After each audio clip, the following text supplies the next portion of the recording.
I figured I'd wear my headset today so you could all hear me in highest quality audio. Hi, Tina. The link wouldn't work for me tonight, so I don't know if maybe other folks are having problems too, or if it's just on my end. I think it might be just you. I don't know. We've got 27 people already in here, so I'm assuming that there's not much of a problem. If there is. Okay, well, I just inputted the ID number and stuff and I got in, so maybe it's something to do with mine. Weird. Are you talking about not getting in? Yeah, if the link wouldn't work for me tonight.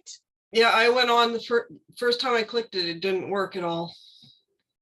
Yeah, I tried it a couple times and anyway, I'm in anyway. That's the main thing. Thankfully, we record all these. Yeah, this is being recorded. Just a quick introduction to thank Nikki for the time she's taken to develop this presentation for us. And also, please, if you could hold your questions, I'm going to mute everybody, but if you could please hold your questions until the end, or there's a couple of times when Nikki will be changing topics and she will open it up for questions. But please, as I say, I am going to mute everybody. So Nikki, you're on. Wonderful. And you will have to unmute yourself. I did. I was like, wait, I've seen this before. Feel free to unmute yourselves to laugh at my hilarious jokes, by the way, just putting it out there, appreciate the feedback. I could just look at all of your little laughing icons instead. So I'm going to start sharing my screen. Give me a second. Oh, do you mind enabling participant screen sharing for me? It's all good. I did a little trial run earlier, so I think I know what I'm doing, but we'll see. Right. Do this one.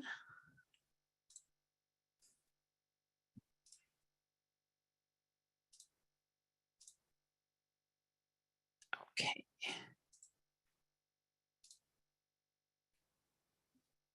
I can't see how it looks to everybody, so can somebody confirm that that shows up nicely? You should be able to just see the presentation, full screen. Everything looks okay? Yeah, it looks good. Good. Oh, a thumbs up. Oh my goodness. All right.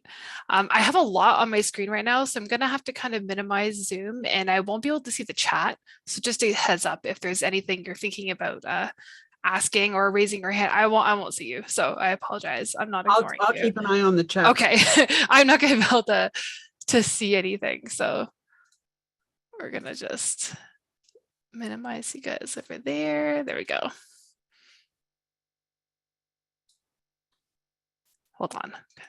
I would really like a second monitor for Christmas.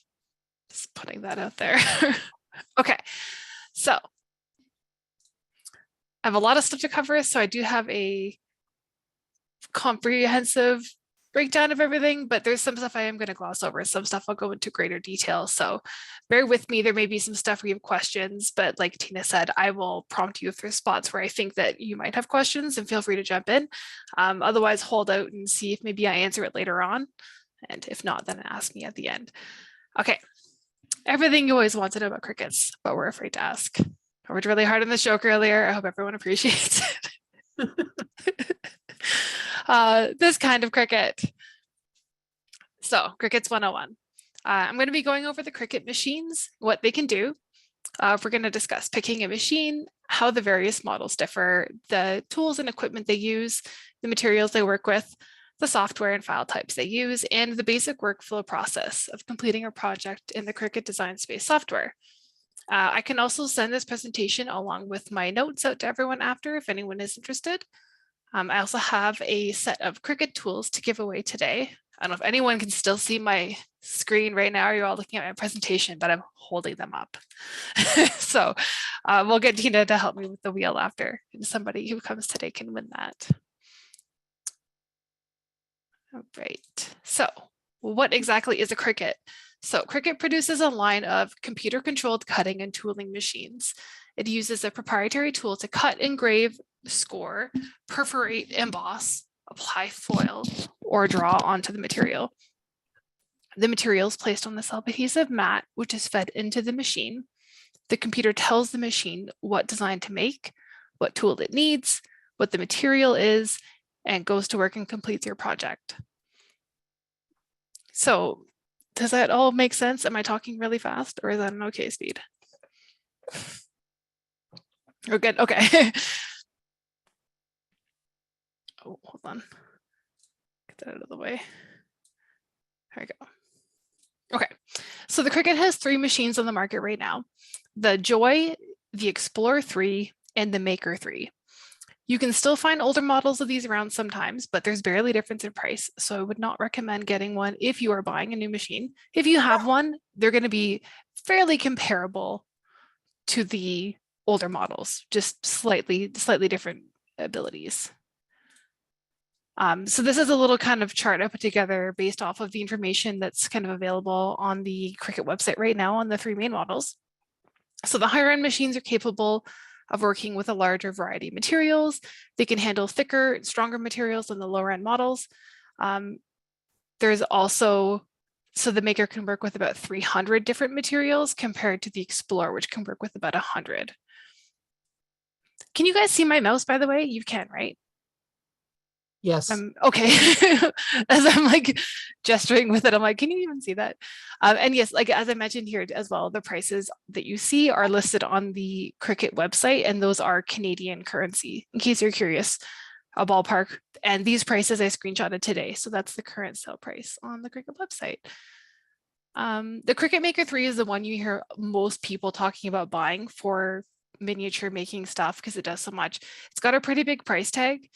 The biggest improvement over the Explorer is the fact that it can do really thick materials. It can do that almost 3mm thick stuff. That's a huge jump. But if you don't think you're going to use that, it may not really be worth the jump in price. You may get everything you need out of the Explorer, or even the little Joy machine. So, you know, either one, they all have their perks. I think they're all really good in different ways.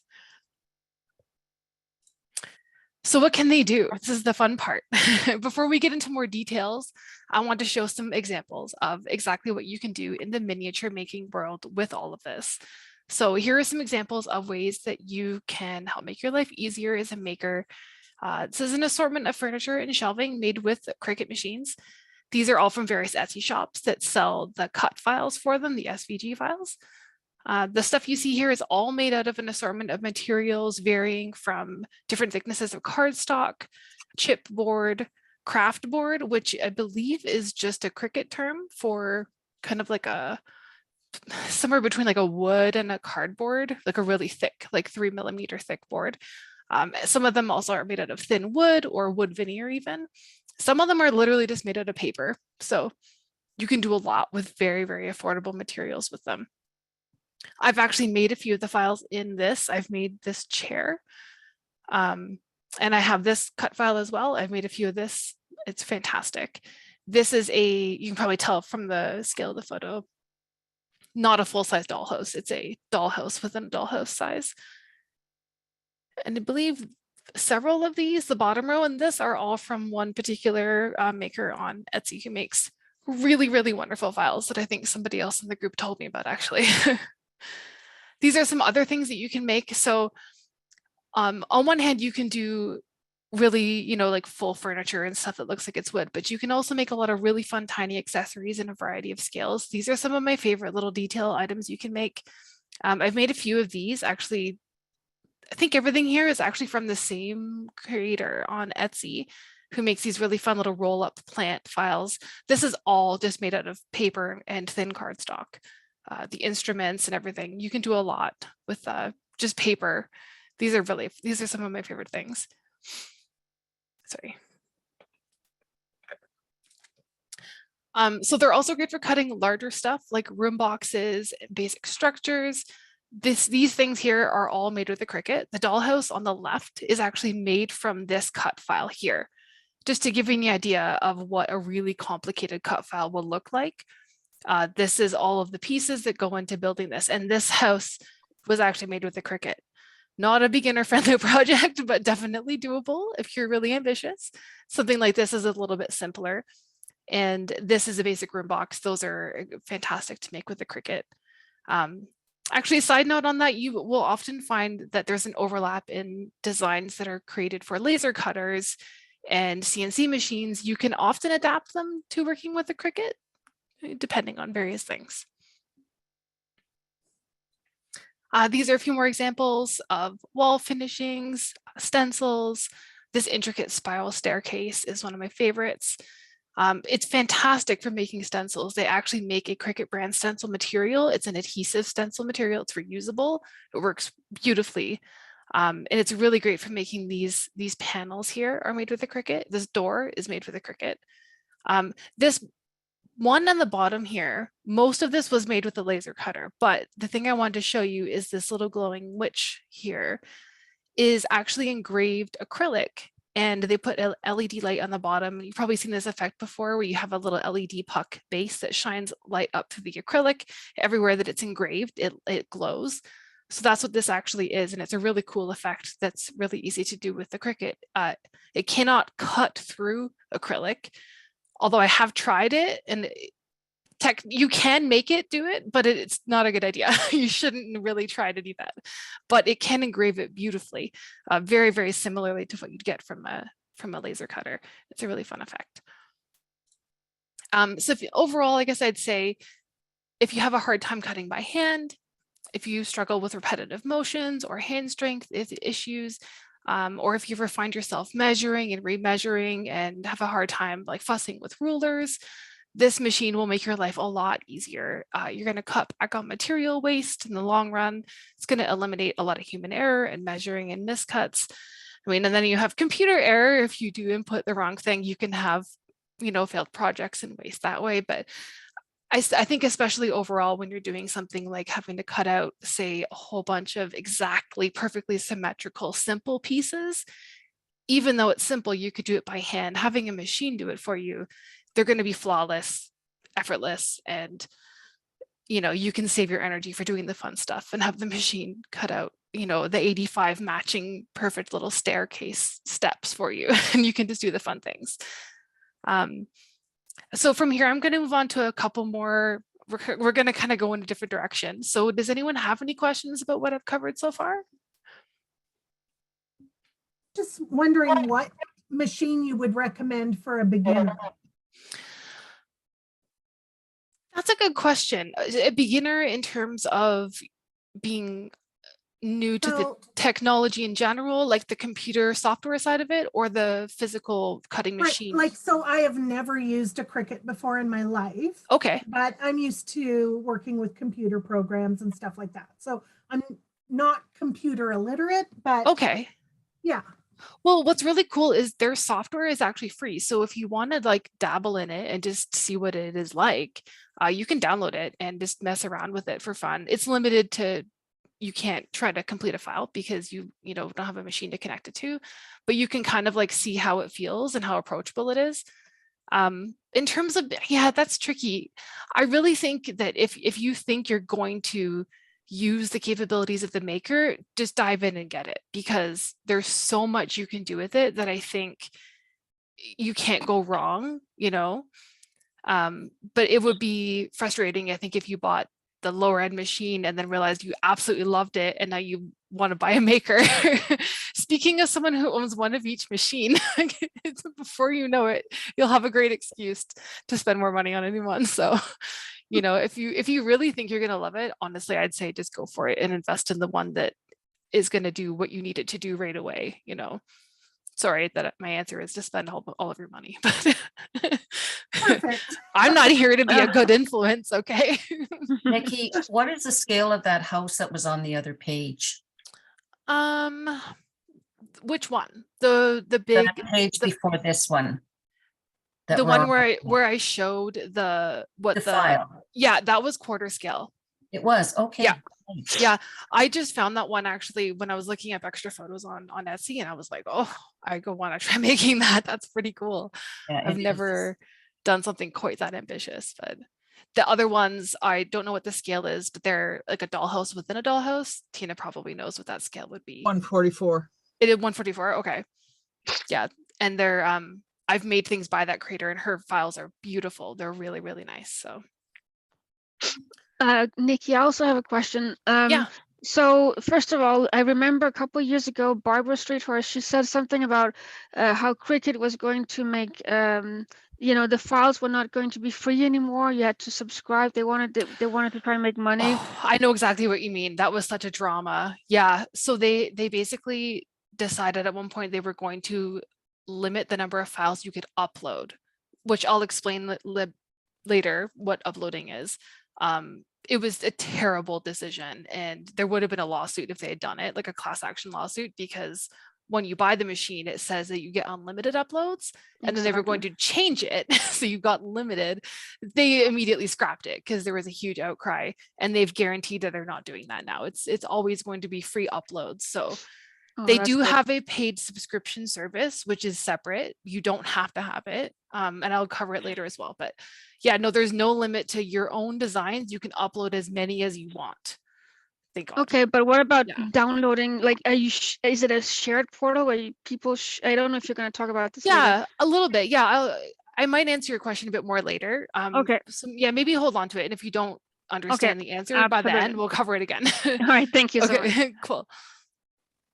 Okay, so I want to focus mostly on how valuable this tool is for miniature making, but obviously that's only a fraction of what it does. So I wanted to just really briefly touch on some of the other fun stuff you can do with it. You can make a lot of handmade cards, paper crafts, stickers, vinyl decals. You can personalize clothing and any other textiles. You can make mugs. You can decorate travel cups, party decoration, literally so much. I've used this machine for so many random things. It's super useful. I mean, I have a vinyl decal cutout I made because my husband and I have the same car. We both have a Kia, but they're different. Our keys are identical. And I have a little cutout of a Kia Soul on mine and a Rio on his. Like, once you have that, you'll find endless reasons to use it. So these are some of my favorite fun ones that I saw, like this person who labeled their light switches. This is actually my mom's fridge that she made. You can tell where I got my passion for Cricuts from. This is also my mom's making, and also this one. You can do really cool paper crafts. So these are layered cut cardstock designs, just a whole bunch of layers, one on top of another. You make really cool cards. These are vinyl decals. This is an HTV, which is like an iron-on for fabric.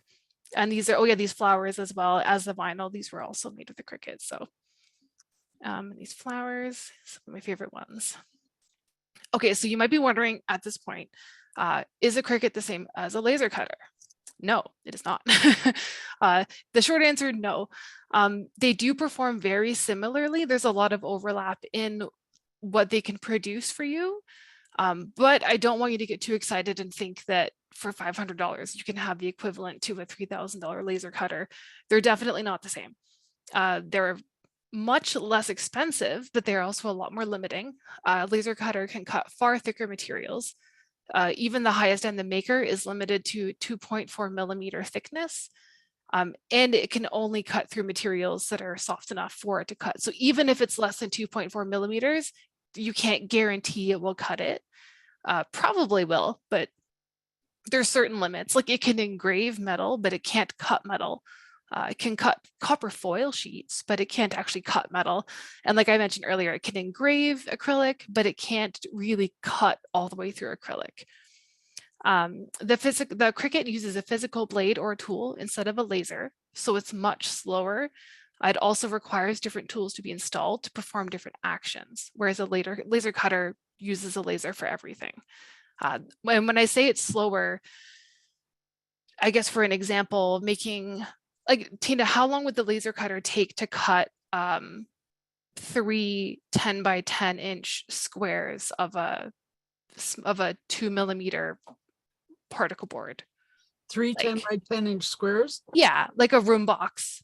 Like a couple of minutes, maybe. A minute, yeah. It would probably take about 45 minutes for the Cricut to do the same thing, depending on the thickness of the material. So, you know, you at the end of the day, you might not be able to tell the difference between the products that you made. You know, it can make the same thing, but you're going to get there a much different way. So, you know, obviously the laser cutter excels in that regard. Yeah. So there is one main competitor on the market for Cricut, and that is Silhouette. I've never owned one. I've done a bit of cursory research on them, so I'm not like equipped to answer a lot of questions on them. I do know a few things though. So their line of machines are very similar, and they're definitely worth looking into if you're thinking about investing in one of these machines. One major benefit to the Cricut line of machines is the software that they use.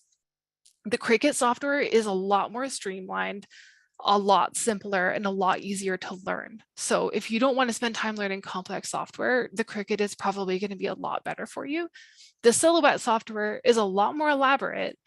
So it's a lot more complicated to learn, but it's a lot more capable in the long run. So if you're eager to learn a more elaborate program and you feel really confident with technology, the Silhouette might be better for you.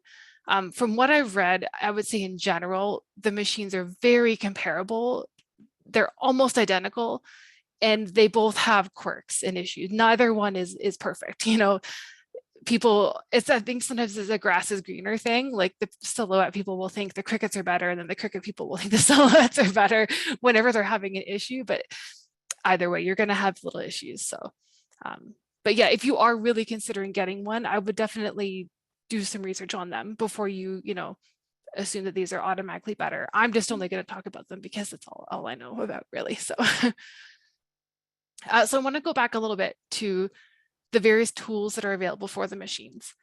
So I mentioned briefly earlier in looking at what each machine can do. So whatever machine you get will come with the basic main cutting tool, but there are quite a few specialty tools available. So if you want to perform an action other than a basic cut, if you want to cut a special material, you need the corresponding tool. The machine knows which tool is loaded into the machine, and it will prompt you to install the correct tool when it's time. It has two slots for tools, the primary slot on the right, which is clamp A, the secondary slot on the left called clamp B. The secondary slot is mostly used for drawing tools like markers and stuff. So the various tools vary in price. I'm not going to list them all because there's quite a few, but you can check on the website if you're curious. But it is something to consider if you're really hoping to get a machine and right away jump into being able to cut fabric and score and engrave and emboss. Each of those tools can be like $50 each. So, depending on the tool. So it's an important factor that is going to affect the overall, budget. So there really wasn't a simpler, cleaner way to give you this information other than this wall of text. So I apologize, but this is basically what the tools look like for the machines. So on the low end here, the Little Joy is kind of on its own. It's got a very small, different housing. So it uses its own special cutting blade and its own foil transfer kit blade, but it can't use any of the other tools. It's exclusive to its own thing. Even the markers that it uses and the pens are made for the Joy and only the Joy. You can't do anything else. The Maker and the Explorer can use all these 4 tools. So if you get an Explorer, these are the 4 tools you can use. That's it. And then if you get the Maker, you can use these and all of these. So I hope that makes sense. So it can use more tools, but these 4 are interchangeable between the 2 machines. So if you own an Explorer and a Maker, you're not going to have to buy a second version of these, if that makes sense. They're compatible between each, but these ones are more advanced, so this machine can't handle them. I hope that makes sense. Does anyone have any questions about this? Because I know there's a lot on the screen right now. So does that kind of make sense? Can you sharpen your own tools? Like I'm guessing that they get, dull sometimes. Yeah. So some of them are, that's interesting. I was actually going to break that down, but it seemed like a lot of information. I wasn't sure if anyone would be interested. Some of them require a replacement blade. Some of them don't. Some of them are a tool that's just a one-time purchase tool. It doesn't wear out really. But the ones that require a blade, so the knife blade, the fine point and the deep point blade, and the bonded fabric blade, they require a fresh blade. So you can't truly sharpen them, because some people will say you can do that, you poke them into tin foil. Honestly, it doesn't really do anything. But you can buy them much cheaper on Amazon, like really cheap, like pennies a blade. So it's really no harm just replacing them whenever you need to. The knife blade, if physically it resembles like a craft knife blade, it's quite large compared to the specialty tiny little blade of the other ones. But yeah, the replacement blades are quite expensive if you buy them like at Michael's from the Cricut brand, but you can find them from alternate sources and they're really affordable. So Thank you so much, yeah. Nikki. Overall, don't waste your time trying to sharpen them. I've tried it. Just don't even bother. Yeah, I remember Jillian was doing a little bit of show and tell. She would have loved. I don't know if you've ever tried it. She actually showed how she would create patterns with her phone directly onto Oh, the neat. Cricut machine. That was really cool. Yeah, you could learn some things from her. Yeah, that I'll have to reach out to her. That sounds fun. Yeah, she's not actually part of the club this year, but you can still reach out. Anyways, she Nice. was talking about the tinfoil, and I'm glad you're telling us Yeah. that is much cheaper to buy. You know. Yeah. No, you can. wholesale. It's interesting. I wish I could have included it, but there's so much to say about No, it. it's okay. But I It's would have fair. loved to have had a breakdown of which tools you have to buy Cricut brand and which tools you can go off brand, because there's certain things you cannot, there is no substitute, or if there is, it's terrible. And then there's certain things you can. So maybe one day I'll write a list up and I'll forward it out to everybody. Yeah. Or we can just call you or write you. Yeah, if you're gonna buy something, just email me. Thank you. No worries. So I'm not going to cover this in like huge detail, but just to give you a vague idea of what is it like when you buy a machine, how hard are they to set up? So what you're kind of getting yourself into, super straightforward. They make their machines extremely user-friendly. You basically bring it home, open up your box. You need to set it up on a spot that has about 12 inches of clearance in front of and behind it, because the mat will move in and out during the cutting process. There's even that really long mat, 24-inch long mat. You need to have a huge space for it to sit. That's probably the most awkward thing. If you have a cramped maker space, you may have a hard time finding a spot. It needs a very, very large spot. It's not like a printer where you can put it up against the wall. A lot of people will store them away, and then when they want to use them, they bring them out and clear out a space. But it is something to consider. You need a pretty sizable space on a good, sturdy desk. That's the hardest part though. After that, you plug everything in, it comes with a booklet, explains everything you need to do. You just follow it step by step. It will also come with some materials to do a little test project to get yourself oriented with the program, and to get you to know your machine a little. Highly recommend doing it. It's a great way to learn the basics of the software. So you basically set everything up, plug it in, and you're already making a little practice project. It's pretty simple. So the next thing I want to touch on was the software that you have to use for it. So it's called Design Space.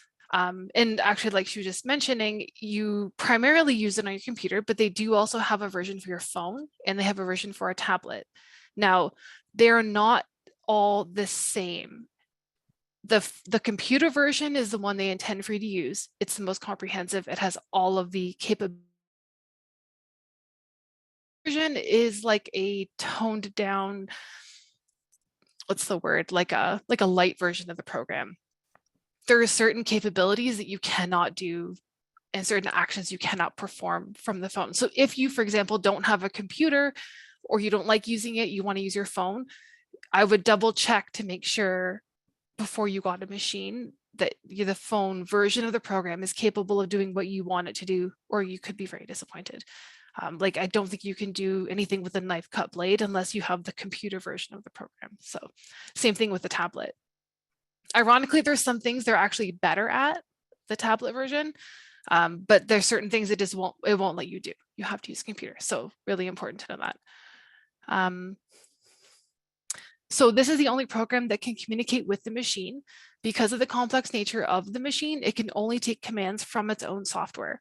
So in that respect, you are limited to using this software for completing your projects, but you are not limited to designing those projects within Design Space. You can create your projects in other programs, export them, and then import them into Design Space.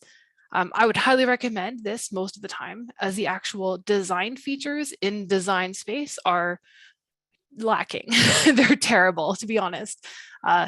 They're easy to dive in and start messing around with because they're simple, but they're incredibly simple. So they're not something I would rely on long term to build elaborate projects. So you're just gonna have a horrible time.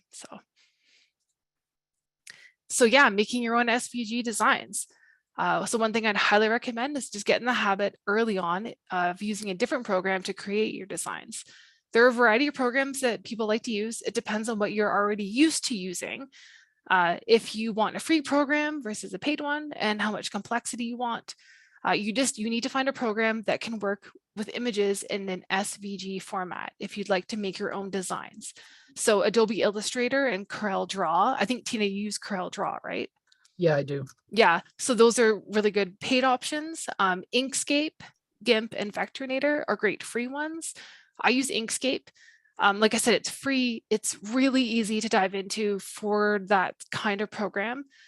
If you're not used to it, it's definitely going to have a bit of a learning curve, but you might have a program you're already accustomed to using that you can just keep going with. Like, I think that's why like Tina uses Corel Draw. She already is familiar with how to use it. So there might be something like that that you're already really comfortable with.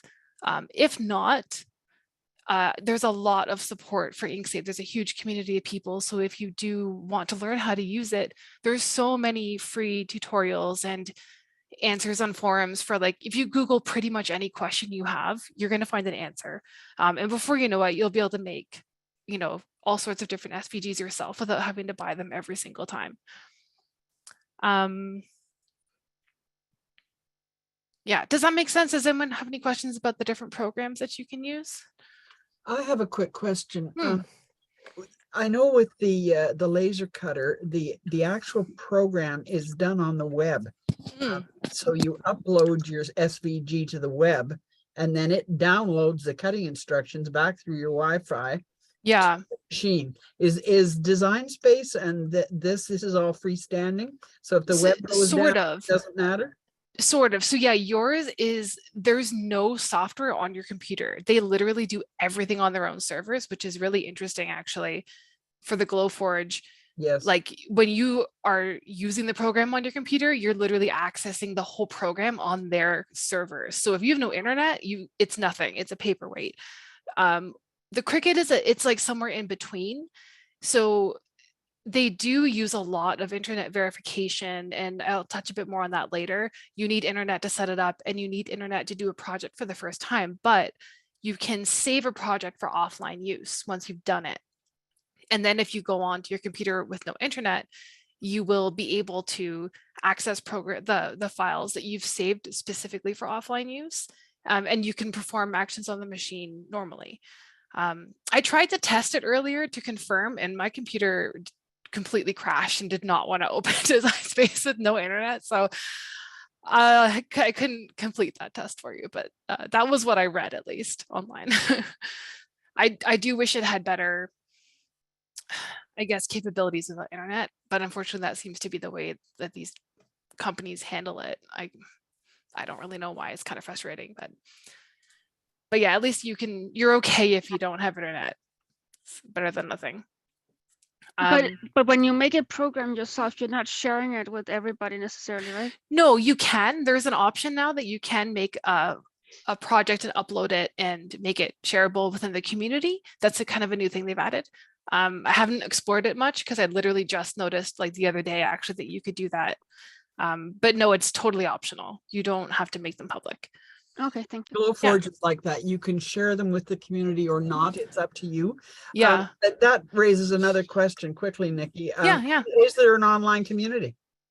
There is, yeah, a huge one. And it's interesting because like a couple years ago, I remember trying to upload a project that was something my mom had asked me to make for her. And I was like, oh, I'll upload it and then I'll make it shareable and you can see it. And it wouldn't work. And I looked into it and I found out that they would only let you do it if you were one of their creators, like they're verified people. And I was like, well, then what? That's not a very good community. It's like a fake community. Like it looks like it's a community, but it's just like the people who work for Cricut, basically.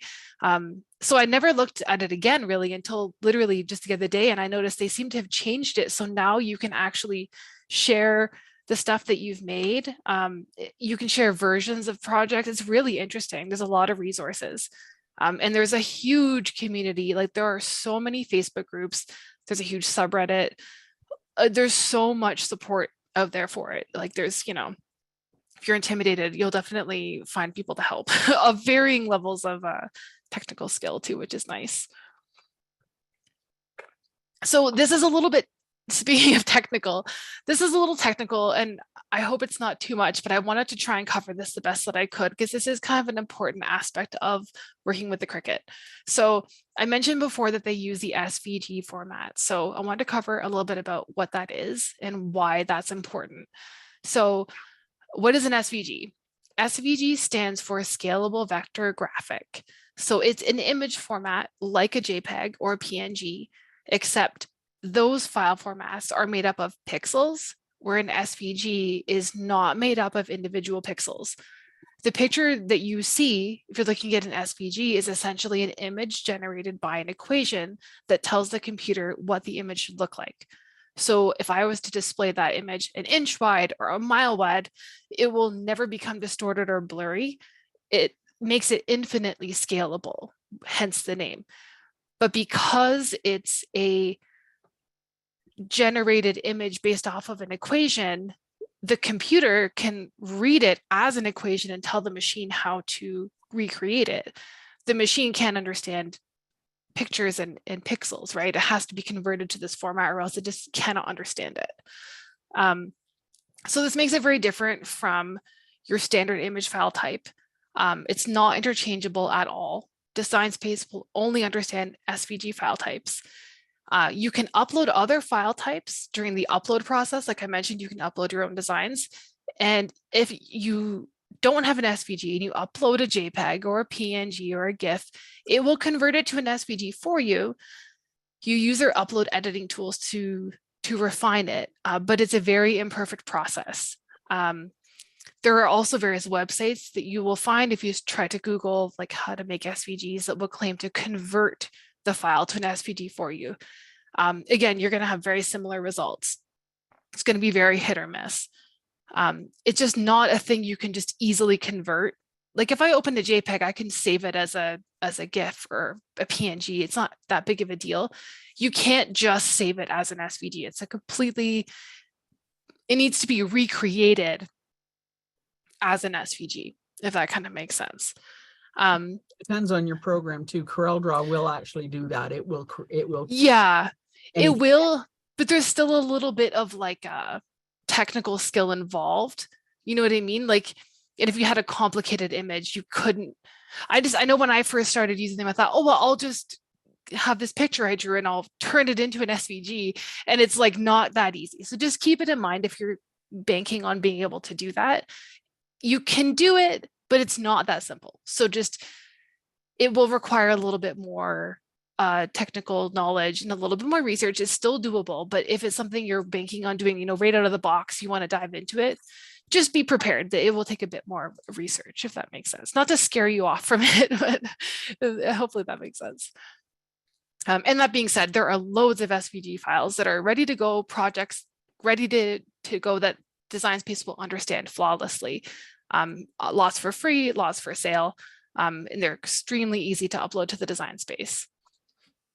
So if you don't have an SVG, you want to design a project in Design Space yourself, this takes some practice, but once you get the hang of it, you can easily create your own designs in Design Space. So I'm going to walk you through a very simple one right now in Design Space so you can see it.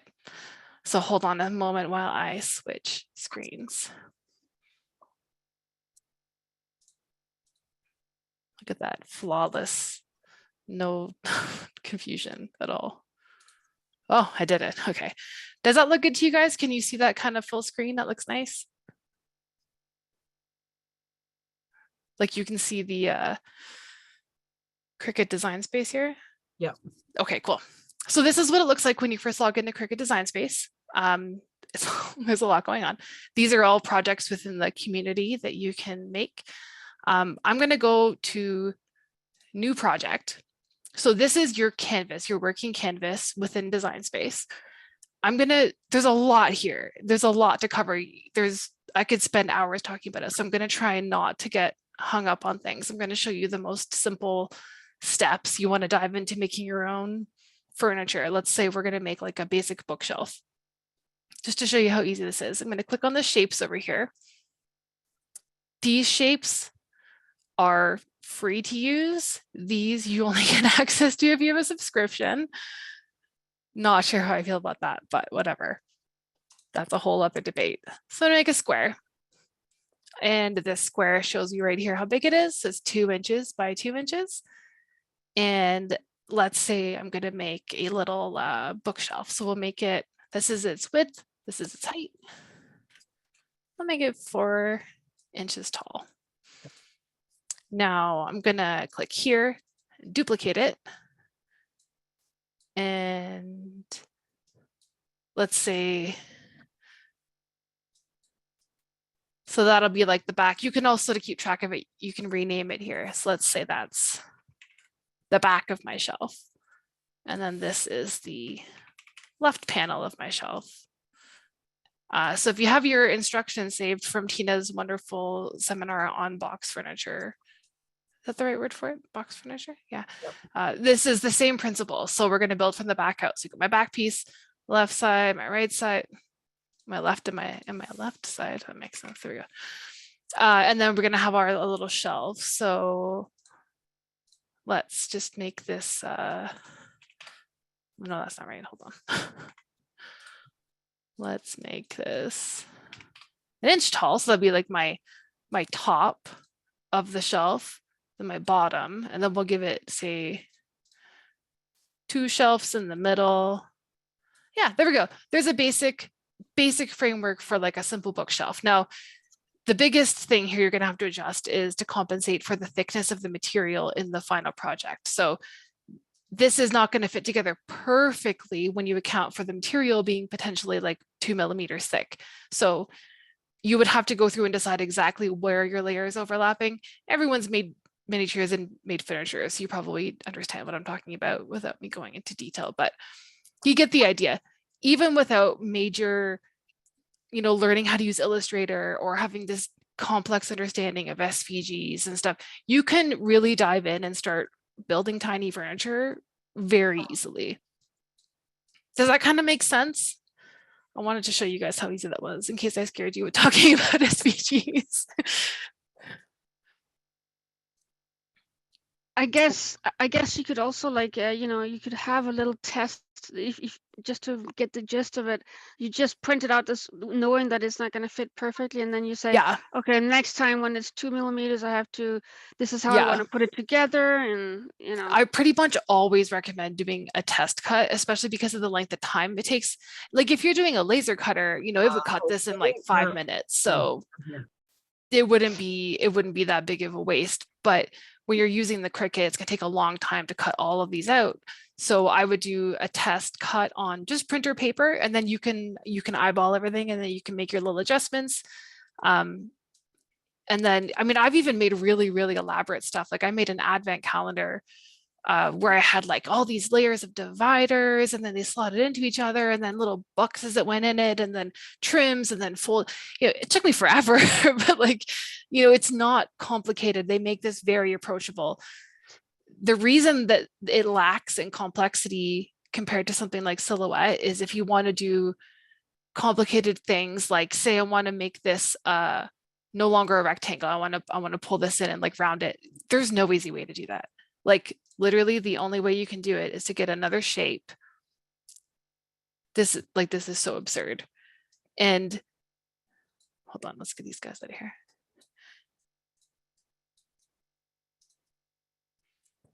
And like hold them together, and then you can slice them apart. Like if you were using a proper vector image program, you could do that much faster than this silly roundabout imperfect way of achieving it. You know what I mean? So it's kind of a blessing and a curse that it's so simple to use, because it's really easy to just dive right in and use it. But overall, you're going to be frustrated if you're trying to do really complicated stuff in it. Okay, I'm going to pause on that for now and then go back to this. Can everybody back to seeing this now, or hold on, move this out of the way. Yeah, everybody can see my what about working with your own materials? I can't see anybody, but nobody's complaining, so I'm going to assume the answer is yes. Okay, so at this point you might be thinking, that's great, but what if I want to cut a completely random material that I have on hand? You do not have to stick to using the materials sold by Cricut, although they do generally work best with the factory settings that you'll find built in for the machine and within the software. If you use that, the 80-pound cardstock by Cricut, it's going to cut perfectly. But you do not have to. You can use your own materials and it will work with them beautifully. They just might require a little bit of tweaking. So you can either adjust the settings that are already there for a material, or you can completely create your own custom materials. So there's a fair bit to be said about custom materials. So I'm actually going to include more notes about this in like a follow-up in email. I pulled a few of the things out of this that I wrote that I thought I'll just send them all out to you guys later. So if you're really interested in the comprehensive in-depth explanation, you can read it, but I'm not going to go over it all now because it's kind of huge. So, but you can create custom settings. And this is a question I get a lot where it's like, I have this random material. I don't really know what it is, but I want to cut it. Like, is that possible? The answer is yes. It is not something I would do immediately upon getting this machine. You're going to have to familiarize yourself with the machine and learn how it cuts different materials and get oriented with the different kinds of things that it can do. But yes, you can definitely start going off the rails and just cutting random stuff. But don't break your machine though. Disclaimer, don't break it. So where to buy one? Surprisingly, this is a complicated answer. So you can find these at Michael's. They also sell them at Costco, sometimes in store, but usually only online. And I've noticed a few other chains recently have started selling them, like Staples and Indigo. Believe it or not, if you decide to buy one, I would recommend signing up for a Cricut Access membership, which is a paid membership, and buying one from the Cricut website. It ships from the US, but it's still almost always the best price. Surprisingly, you would think that it wouldn't be a very good deal, but I've ordered from them a bunch of times. I mean, I just recently ordered something and I think I paid $35 and I priced it at Michael's and it would have been over $100 for the stuff I ordered. So their prices are insanely good. Shipping is fast, and don't hold me accountable for it if it happens to you, but I have never gotten hit with duty charges or extra fees. They seem to deliver in a way that is free of extra fees coming to Canada. So speaking on behalf of my own orders, and my mom has ordered a bunch of times and my sister, but order at your own risk. One really, really important thing though I want to hit on is I would strongly advise you avoid buying a used machine from somebody that you don't know. There is a scam where people sell their broken machines that have been remotely disabled by Cricut after a warranty claim. I actually even had a machine that broke while it was under warranty, and Cricut replaced it for me. They didn't even tell me what to do with the old machine. They never acknowledged it. They just left it with me. So it might not even be malicious. It could be somebody who's just thinks, oh, I'll just sell this machine because I don't need it anymore, and I'll tell them it doesn't work. Maybe they can fix it. It doesn't matter. The machine will never work again. It's been remotely deactivated by Cricut. It's been bricked. No amount of fixing will change that. So be very, very careful because you will be buying a paperweight. The other issue with buying somebody else's old machine is during the setup process, your machine is registered to your Cricut account. So once a machine serial number has been registered to an account, it can only ever be used by that account.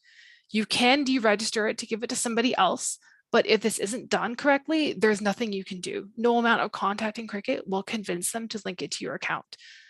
Unless you're getting it from a trusted friend who will help make sure it's all set up and working when you get home, I would highly recommend avoiding buying a used machine.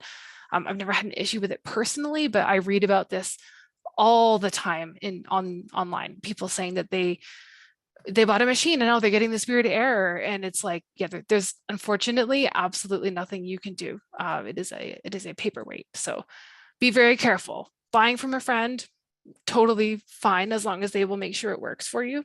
But I would be very, very cautious buying one online. Oh, and I mentioned earlier about the Cricut Access membership. So this is just a screenshot off of their website that explains what that is. It's expensive, and I know you're probably thinking, this is insane. Why would somebody pay $150 a year for this membership? But it gets you so much stuff. So you get unlimited use of 200,000 plus images, fonts. You saw that it got you extra abilities and design space, like with the extra shapes. It gets you so much extra stuff, thousands of projects that are ready to go. If you'd like to make your own cards, just literally a lifetime supply of cards ready to go. You also get $10 coupon for the website every 3 months.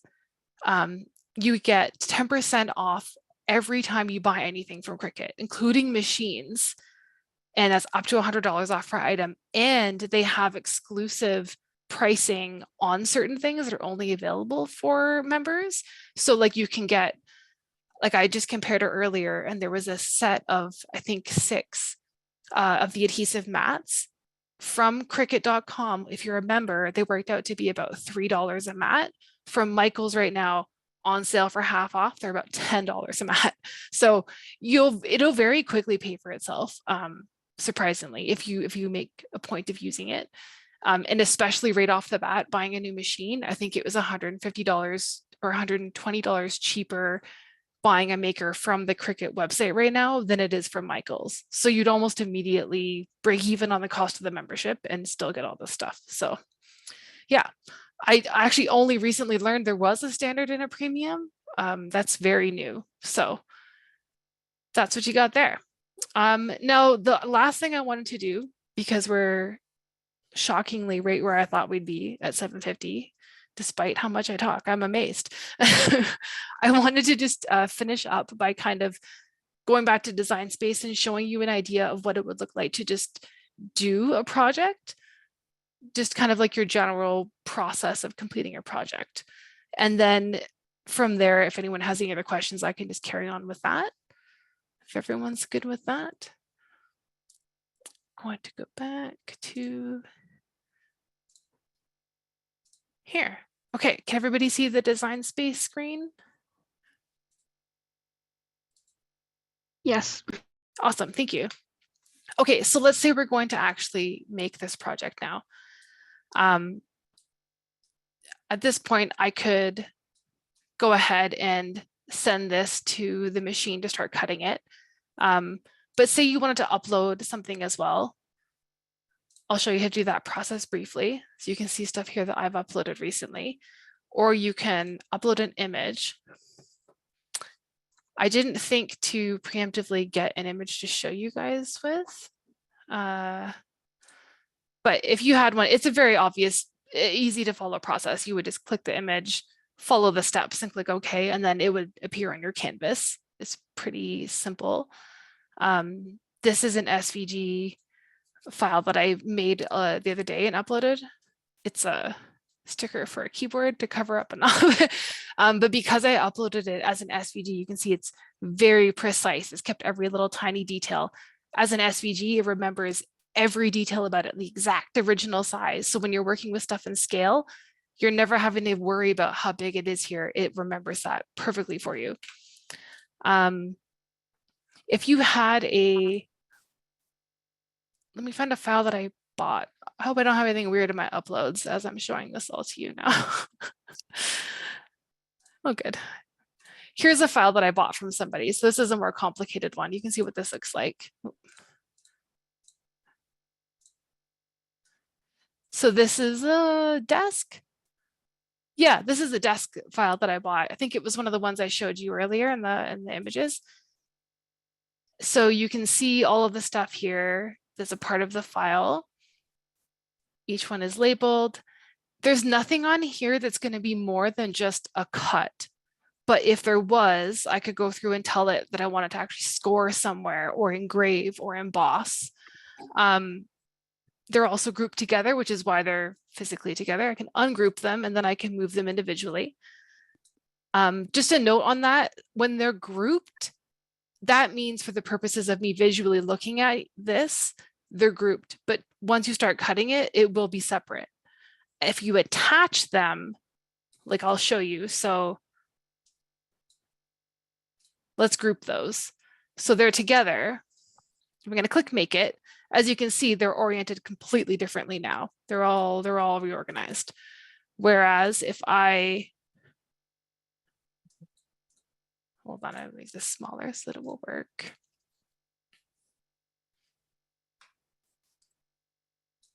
Let's say I attach these little legs together.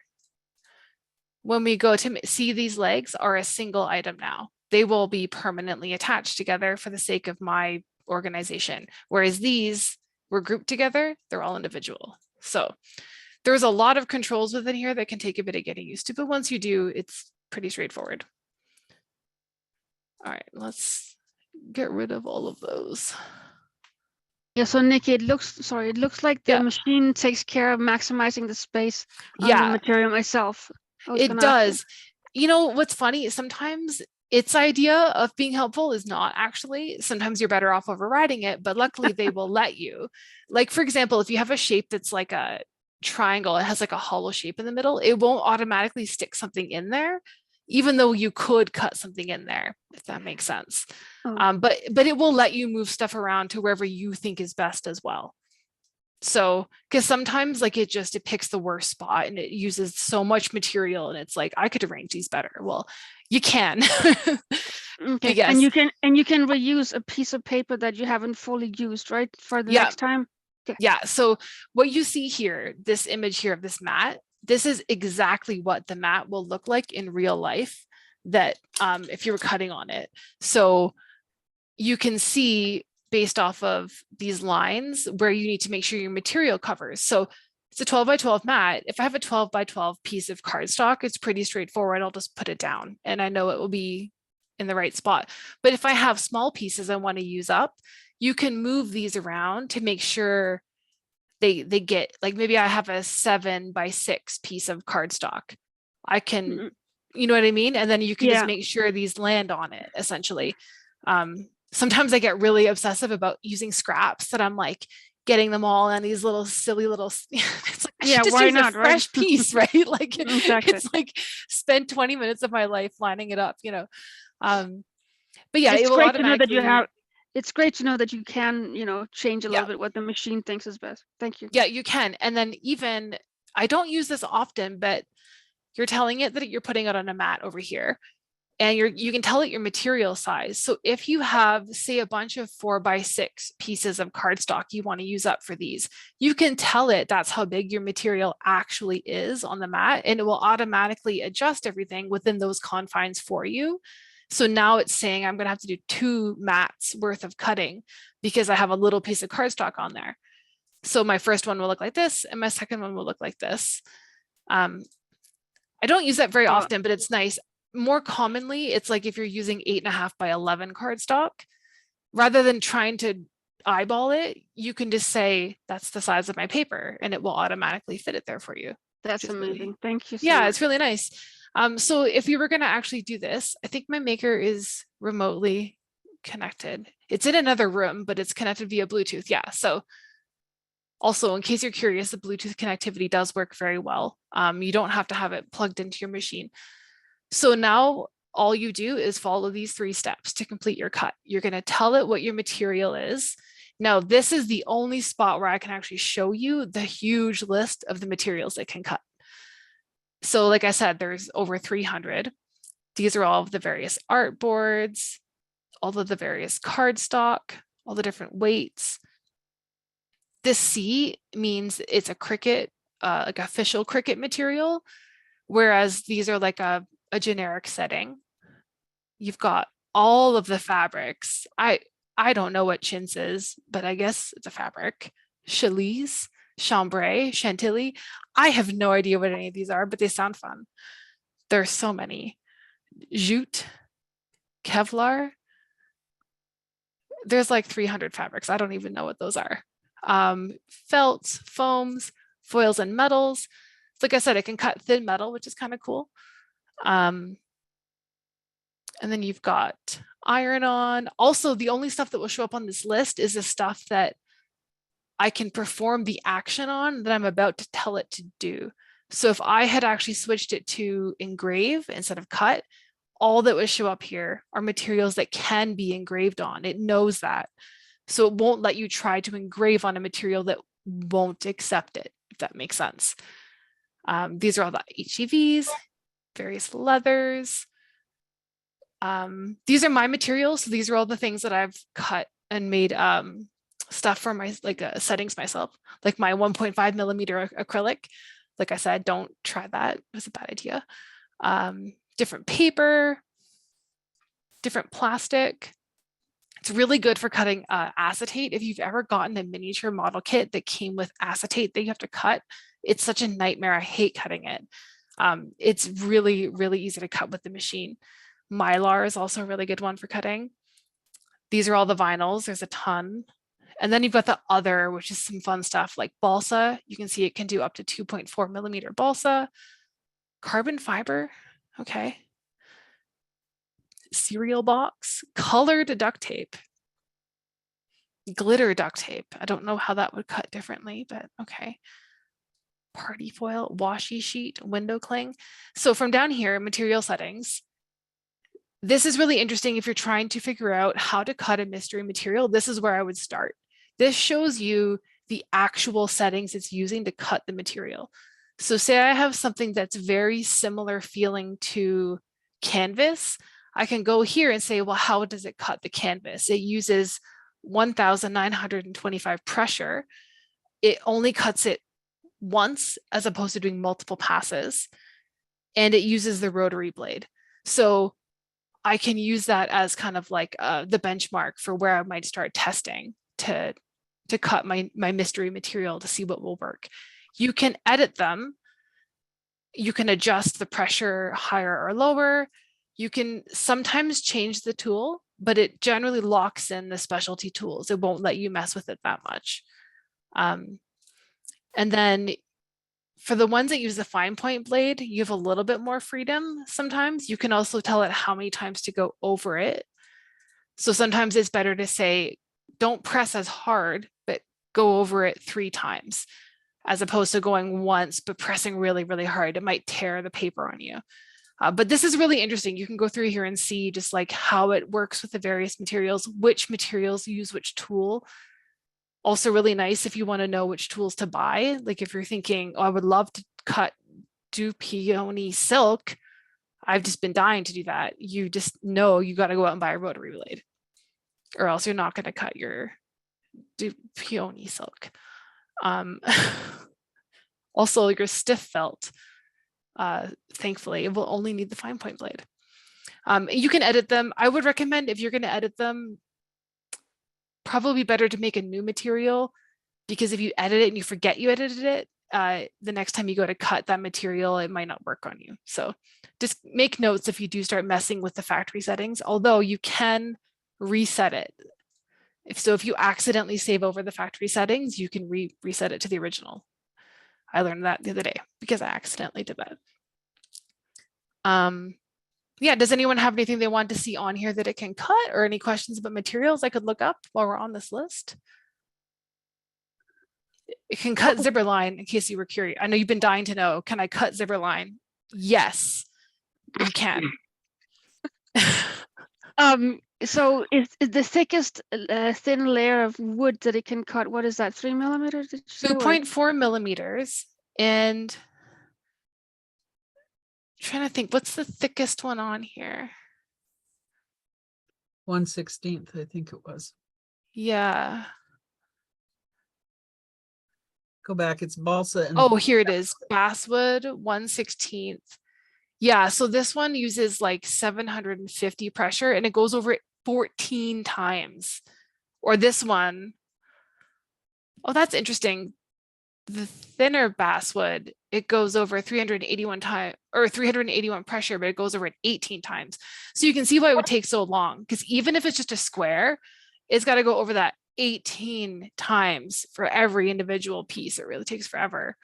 Especially Wow. with the 132nd basswood, Nikki, that's because it would shatter. Yeah. That's So if why it pressed too pressure hard, is it so would. light. It would just, it would split.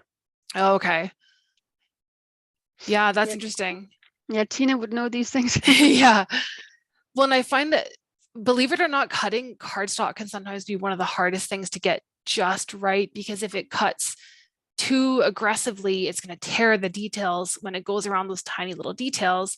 But then if it's too light, then you painstakingly let it go through and cut everything, and then it's not cut through, and then you're going to throw the whole thing out and start again. So those are tricky to get to dial in. And I find sometimes I'll think it's perfect, and then I'll get a new brand of paper or even a new batch of the same brand of paper, and it will just not cut the same. There's just sometimes it's a mystery. I always start off with a little test cut to make sure the settings are good, and then I go in and do the project, because it's just a waste of time to wait for it to do this whole thing, and then you gotta go back and do it again. Nikki, somebody asked if the mat is the adhesive. I was thinking the same thing for fabric is slippery, right? So there's 4 different mats. There is a fabric specific mat, which is a specific level of stickiness, because the goal is you want to use the stickiest mat possible without wrecking the material. So ideally you'd use like a super sticky mat, but you obviously can't put like silk on it or it's going to wreck it, right? So there's a special one that's just for fabric, that's like just the right amount of stickiness that holds your fabric down without wrecking it. And then there's a light grip, standard, and the heavy grip mat. And the heavy grip is super sticky. And if you're cutting like basswood, you'd even tape the edges down to really make sure it's firmly on there. But does the stickiness not go away eventually? It does, yeah. They're considered like consumable products, so they don't last forever. You can get them pretty cheap, so it's not a big deal. But yeah, eventually they stop becoming, so your heavy grip mat will eventually become a standard grip mat, and eventually a light grip mat, and eventually it will be a extra cutting board, because there's just nothing left. You can re-stickify them, like you can spray them down with spray adhesive. There's a few, if you look it up online, there's a few tricks people have found. I don't usually bother, because it just seems like a lot of work, and then you're never sure how sticky they are, and it's like, and you use the wrong one and your whole project will be wrecked, and it's just like, so I just buy new ones when I need them. When they do get wrecked, you can strip the adhesive off of them so that they're just not sticky at all, and you just use them for extra little mats, little, yeah, that's great. table protector things, whatever. I've got a whole stack of them. So, but yeah, that is true. They are consumable, which is just like something to consider for the cost. Okay, so yeah, that's what all of your materials look like. So if I was going to cut this, let's say I was going to cut it out of craft board, it's going to tell me the material set to craft board. It'll let you fine tune the pressure more or less. This will add 10 to the pressure with more, or subtract 10 from the pressure with less. So it's just a little, like if you think your blade's a little dull, you can do more, or you can do a little less. And then it's going to tell me clamp A does not need a tool in it. Clamp B wants the fine point blade.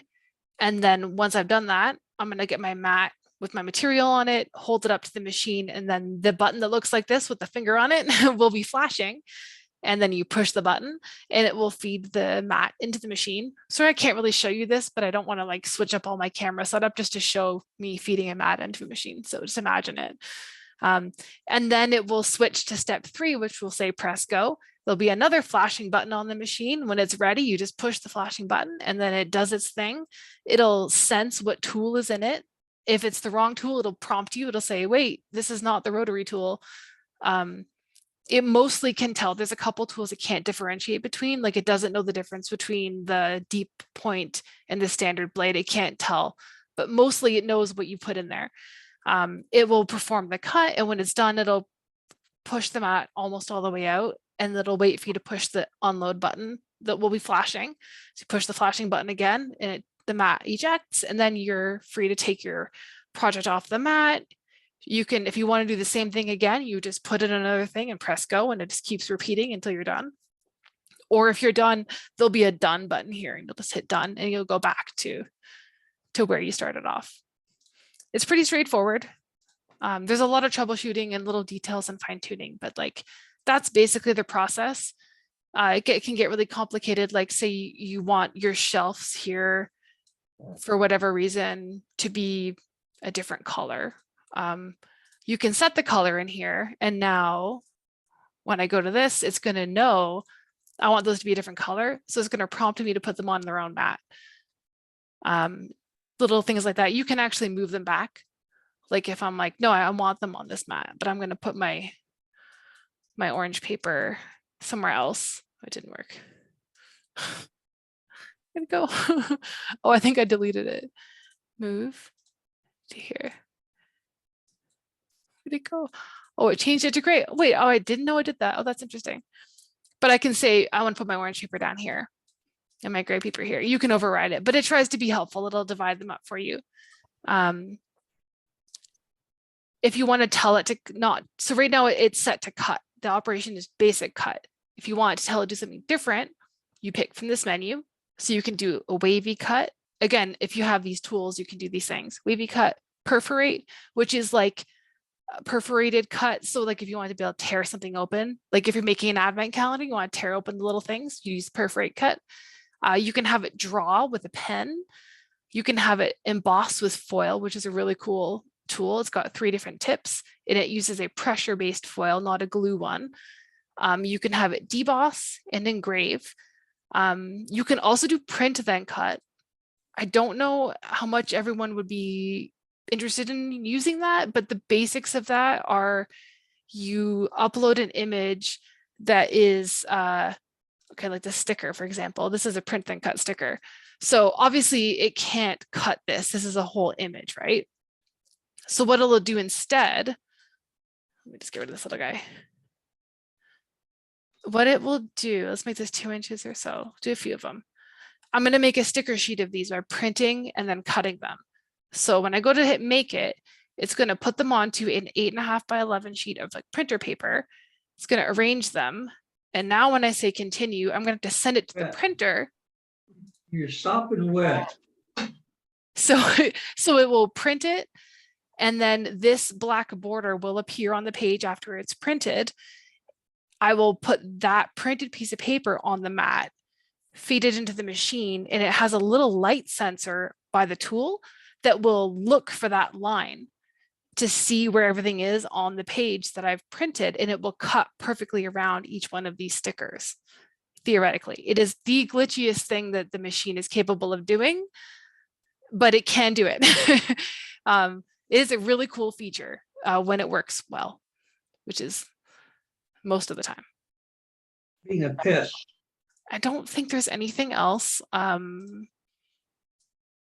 The writing feature is really cool. Not super applicable in miniatures, but so for that text by default it is going to cut it out of a material, but I could have it draw it in pen instead, and it will, you put a little pen into the clamp and it literally draws with it. It's really cool because it can create the effect of it being written by hand. You know what, I have used it in the miniature once when I wanted really tiny handwriting that looked like I wrote it, but I couldn't write neatly that small. I just had this do a super small writing that looks like it's handwritten. So it would be a single line as if it was written by hand, but I made it really tiny, and it created the effect of looking like a tiny handwritten note that the machine did for me. That's kind of cool. Does anyone else have any questions about what you can do in here? There's so many things that I don't want to like cover. Yeah, I actually have, sorry, I have a question. So I have an EcoTank printer, which is great because it's Me really too. like, it's $25 for filling it out. And since we bought it over a year and a half ago, we still haven't bought new cartridges. But Those are unfortunately, awesome. yeah, they are. but for making beautiful tiny print miniatures, I don't think it's very good. So can you use the Cricut just as a very detailed miniature printer for images and coloring and stuff, or is it just black and white? So it doesn't print. It cannot print the way a printer does. It can draw with a tool. It can either draw with a super fine point pen or up to a marker, like a felt tip marker. They are the ones they specifically sell for the machine, not just any marker. You can't jam a Sharpie in it. It's got to be the Cricut marker. Yeah, you can, side note, you can 3D print an adapter, like an aftermarket one that people have made to be able to stick your own markers in there, but you know, do that on your own risk. But yeah, so it will draw, but it can't fill in an area of color. It can only draw in a line. So imagine if you're drawing something with a pen, right? You could draw like a bubble letter, but you couldn't fill in the solid color. So Okay, I see. it's really cool for doing line work. Like it's beautiful for doing, I'll show you in some of the projects they have, they use the pen a lot in these. It's really cool for doing cards and like drawing beautiful detailed lines like this. This looks like it was done. This would be done with a pen. So this is just a glittery pen and it would draw all of these. So yeah, it's really neat how it can draw, but it's not quite as versatile as like a true printer. So if you make a card, you can only make it in black and white and then fill in the colors or something later, right? You would use colored cardstock. And for this one, they used multiple colors of pens. You can actually have it swap the pen partway through. So for this project, I would, in the design space, I would say, leave this blue, leave this yellow, orange, pink. It would go through and say, put in the blue pen, and then it would draw the blue, and then it would stop, and then it would say, put in the yellow pen, and then it would swap it for the yellow one, and then it would go through and draw the yellow lines, and it would stop and say, put in the pink pen, and then you'd swap it out again. It's very high maintenance, but no, it's not the most efficient thing, but it is a neat thing it can do. And it has some cute applications. I've seen some really creative ways that people have come up with for using it. These are with a new watercolor pen. I have not used these. They literally just came out, but this is a watercolor pen that they have that actually draws like a watercolor marker, basically. So it looks like it was watercolored on my hand. I have not tried it, so I can't vouch for it, but that's great. So how easy is it? Last question. How easy is it to scale up and down? Let's say you have a quarter scale model of something, but you want to make it 144 scale, or you want to make it super easy. Scale. Yeah, definitely, because it's really easy to see. Oh no, I don't want to make that. Yeah, Windows. It's really easy to see what you have like on the canvas. So you want to make a window or something? Yeah, I don't have a file for a window, but we'll just pretend this is a window. You can see right here, it's 2 inches by 2 inches. You do need to know what size you want it to be, but it's really easy to change the size with absolute precision. So if I want it to be like 1.8 inches high, like I can change it exactly. I can type in the measurement I want it to be. So it's very easy to get those really precise measurements. Also, if you're a centimeters person, you can switch this up to be that. But you don't have to eyeball it and do it by hand. You can dial in those numbers like perfectly. I find that that's one of the things that's actually really good at. It's really easy to do that. And if you have multiple shapes,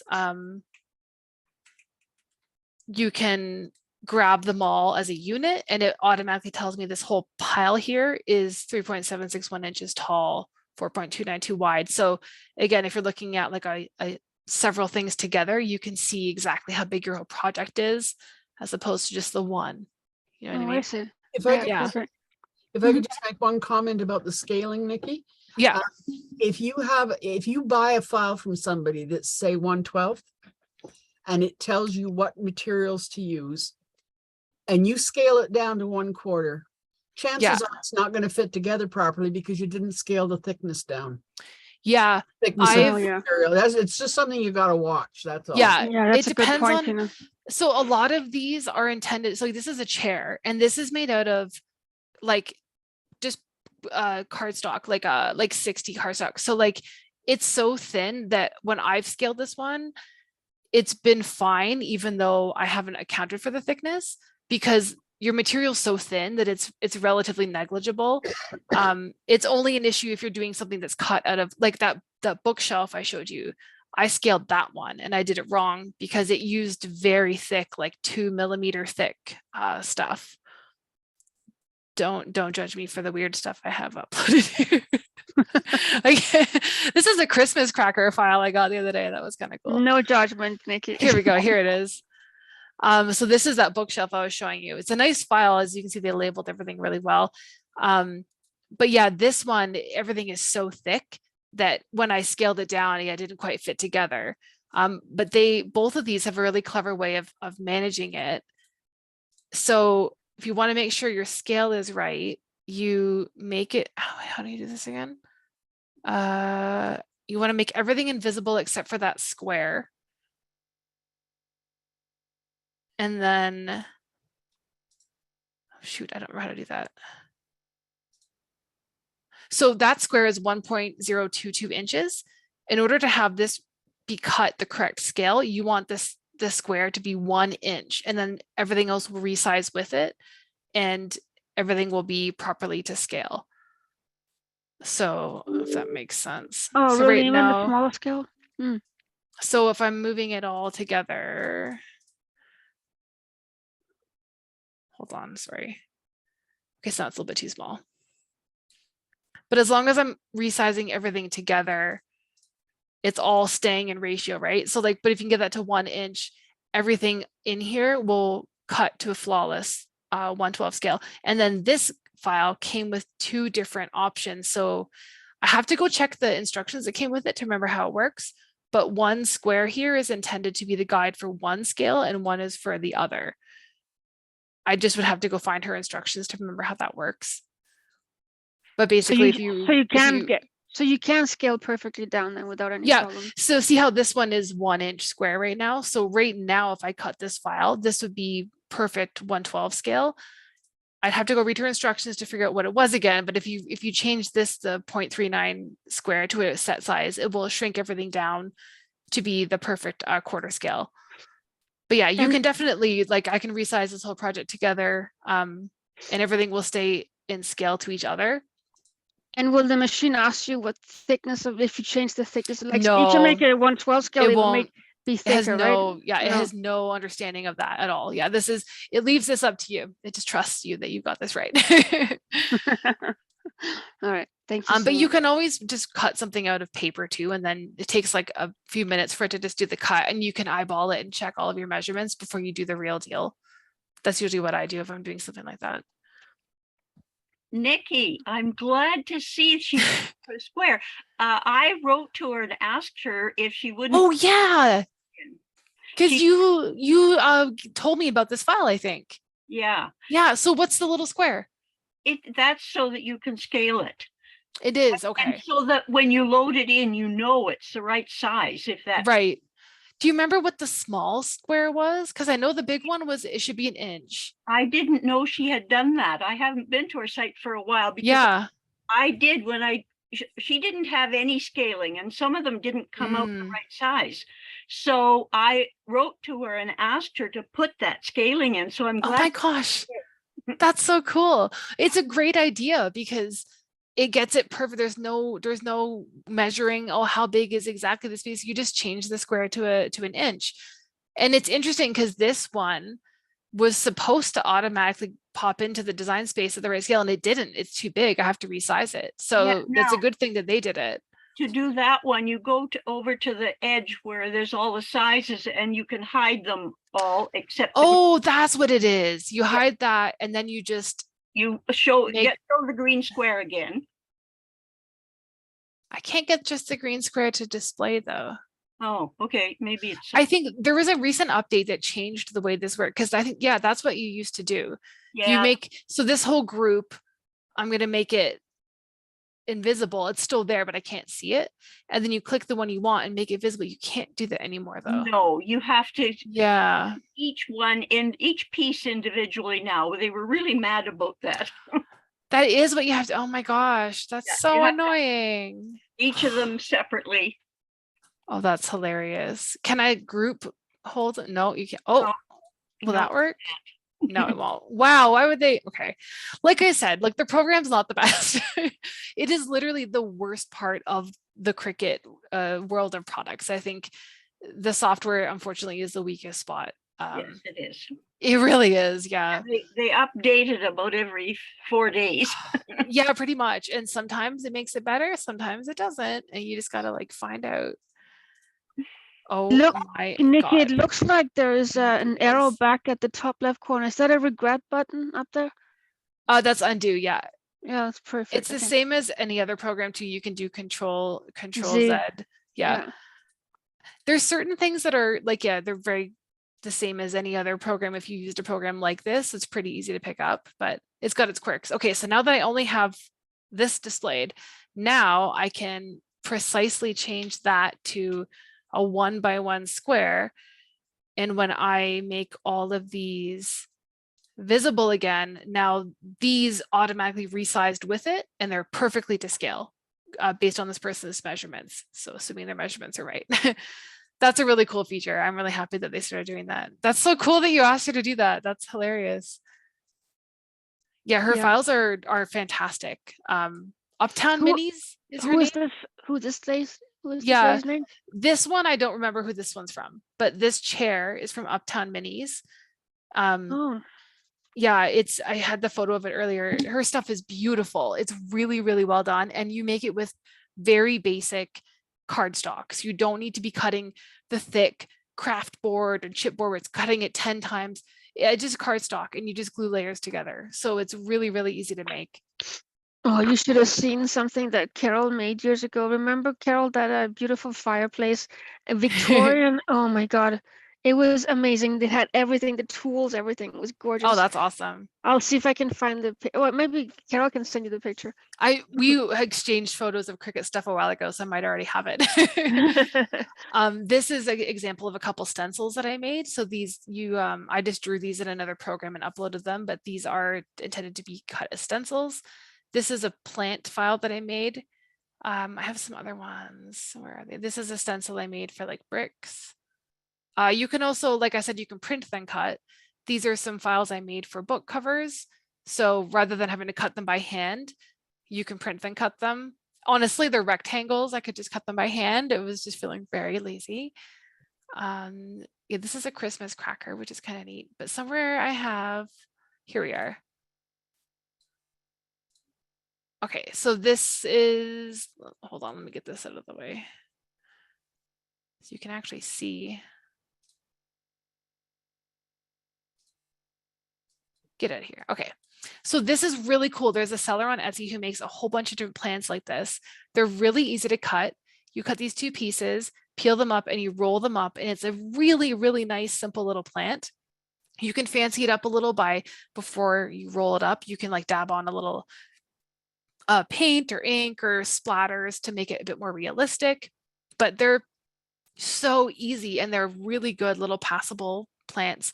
I've also scaled these to tiny to huge. They seem to so far work out pretty well at any size because we have a quarter scale model downstairs that I made some for, and they're absolutely tiny and they were tricky to cut, but they did work.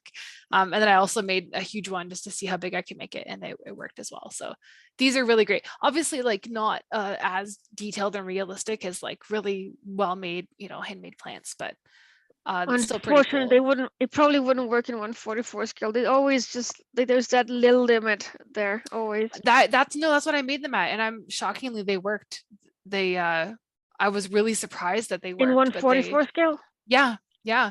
I have a really? model downstairs that's like a little like a sushi restaurant. I want to put some plants in it, and Oh, I thought you said 1/48 scale. no, it's a kit that I got off of AliExpress. Actually, it's the only one I have in that size. I don't normally work in that size, but yeah, I think I have like 6 different plants, and a couple of them just didn't work. They were too small, but some of them did. I had a project saved that I wanted to show you guys as an example of, oh, here we go. So I said there's a lot of stuff available for free. free projects if you're a Cricut Access member. So this is some of them. These are some fun cards and stuff that I've saved, but this is a really cute little house that you can make just by cutting a bunch of cardstock. This is free if you have an Access membership. It's really fun, simple little house. I have like 4 of them now. And there's a whole bunch of these really beautiful felt flowers that you can make very easily. And these are also free. These little plants, I have not made them yet. I just found these. So there aren't a lot of things in the Access free files that are like miniature oriented. I find that it's a lot of like cards and stickers and vinyls and mugs, but very little like miniature model making things, but they're getting more. I think they're realizing people really like it. So does anyone have any other questions about, I can look up something on the projects or any other questions that I can answer while I'm in here? That's pretty much all I got. So Nikki, while I was listening to you, I've set up the wheel of names for everybody that perfect. was in the workshop, at least for a brief period of time, because people have had to leave. Yeah. But I got all the original people in here. So anytime you're ready to do that, we can do it. Well, that's it. That's my last slide. Okay. Go for it. I'll just stop sharing actually so you can see the screen. Okay, so I will share my screen, and I also just occurred to me, I didn't check with you beforehand, but if somebody doesn't live in Edmonton and wins it, can you guys help me ship it to them? I didn't really figure that out. Hopefully that works out okay. Okay, so here's the list of people that I've got in here. Barb, Carol, Kathy, Denise, Diane, Erica. If you don't see your name, please let me know now, because if we spin it, it's too late. Tina, take my name off.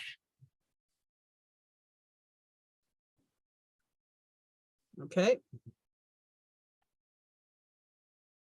Anybody else wants her name off?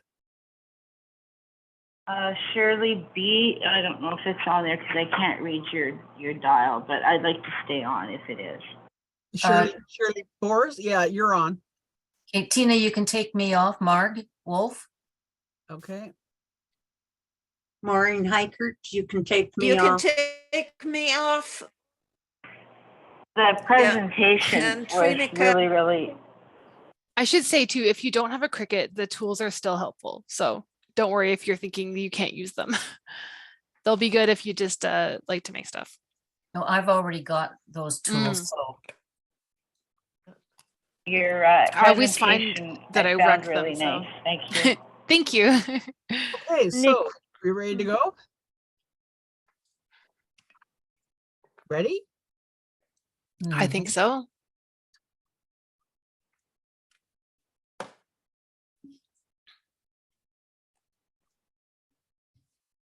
Oh, Natasha.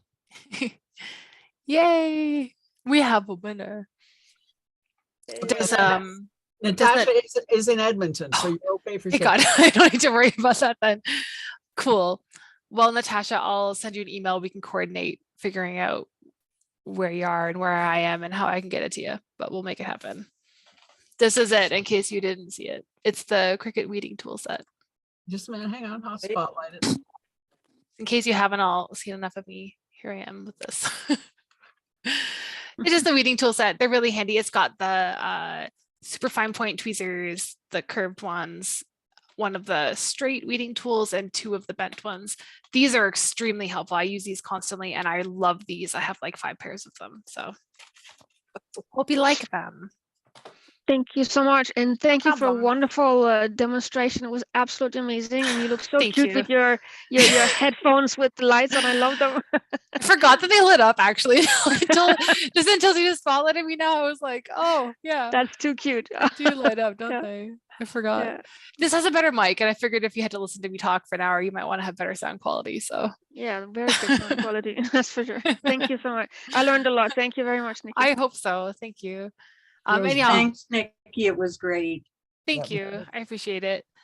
I have The pretty video, comprehensive notes, so I'll email them out too, or I'll give them to Tina maybe to email it or something. the video will be up by probably end of day tomorrow or first thing on Thursday morning. So I'll send out an email to everybody to let you know when it's available.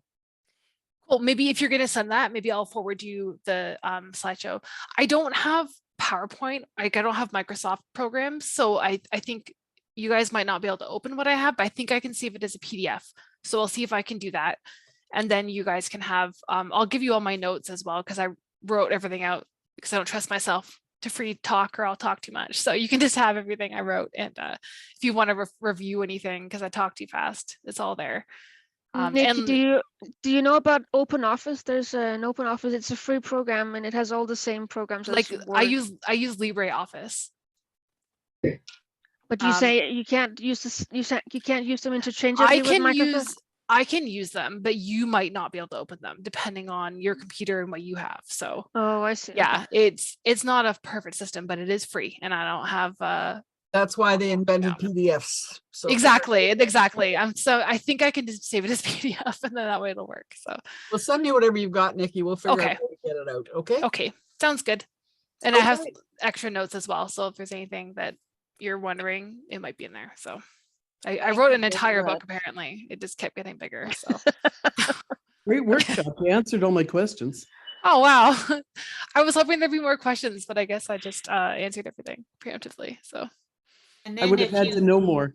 if you look at Michael's on the weekend, they're going to have some sales on tools and things. I saw something about 50% off starting Friday. Yeah, I would definitely check the Cricut website because check that. I bet they're going to have crazy good sales, even just what they have already. I'm shocked. Like, are there Black Friday sales as well on the Cricut site?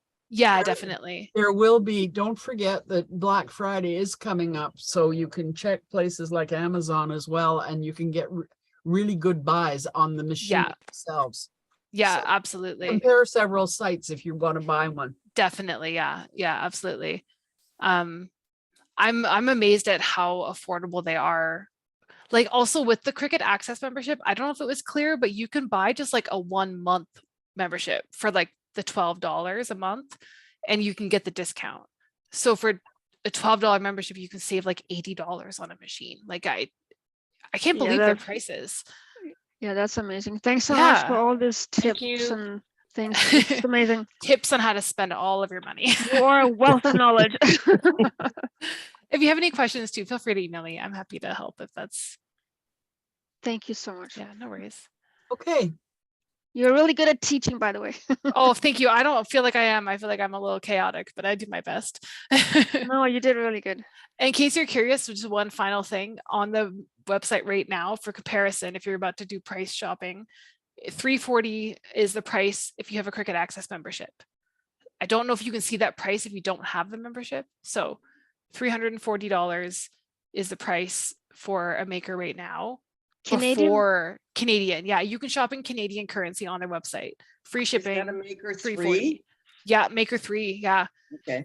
They're originally $429. And so it's $341 if you're a member.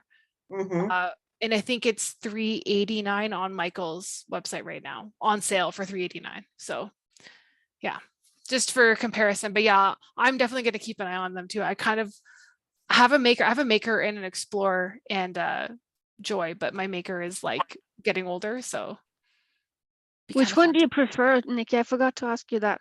I mean, well, the maker is like amazing because it can do everything. But honestly, this little guy, this little Joy, like I kind of love it. This little tiny little machine. Look at how cute it is. And it doesn't take up a lot of space, I can see. Oh, it's a little baby. It's just like it's a little tiny. Like it's so little. Like this is the thing it does. It's a tiny little, like a 4x6. But when you're doing miniatures, like especially small scale, yeah. Honestly, half the time you don't need more than this. And I make little plants on this and it's just simple. It's only wireless. So just sit on your desk and you can. It's also because it doesn't have the big mat. So it's not like you're jostling this big mat around. It's just that one doesn't need a lot of space around, right? Yeah, and they're so cheap. You can get them for like $100 when they're on sale, and it's like gets you into trying it and like, you know, seeing what they can do. They're very limiting. They can only use the one tool pretty much, but like you can do a lot with it. And it's Like I could make a little 144 scale house with that. oh, or totally. Honestly, that would be hilarious to see if I could actually make an entire house with this. I bet I could. I want to see if I can do it now. I'll buy it if you can make it. Yeah. No, like, I mean, look at the, you know, $429 for the Cricut. That's 4 of these, you know, compared to the Maker. Like, and I also just love making cards. So it's really fun. They have a special mat that you can slot a card into. So you just stick the whole folded card in, do the design on the top of the card, pull it off, flip it over, do the design on the inside of the card, and you're done. It's like they take like 2 seconds to make a whole card. They're really fun. Wow, nice. I love making cards. Me too. Mm-hmm. Yeah, no, like that's my current favorite, but I don't know. Okay, I think we're pretty well done then. I think so. Sounds good. Chat next week on Tuesday, and 2 weeks from now is the Christmas party. You will be getting information in the mail on the Christmas party. So we'll see you next week. Can you just really quickly tell me the name of the person who won again, so I don't forget? Oh, Natasha. Natasha. Thank you. I've like immediately forgotten it already. Yeah. It's because you don't really know her. I don't think. I was just like, yeah, I got that, and then I'm like, wait, I should write that down. She was actually there at the library exchange, Natasha, but we didn't get to talk to everybody at the club. Yeah. Yeah, I know. Okay, I'll figure out how to get that to her then. Okay, cool. Awesome. Hey Well, thank guys, you so I'm gonna much. close her down for the night. It's 8:45. Hi, Loretta. Bye. Thank you.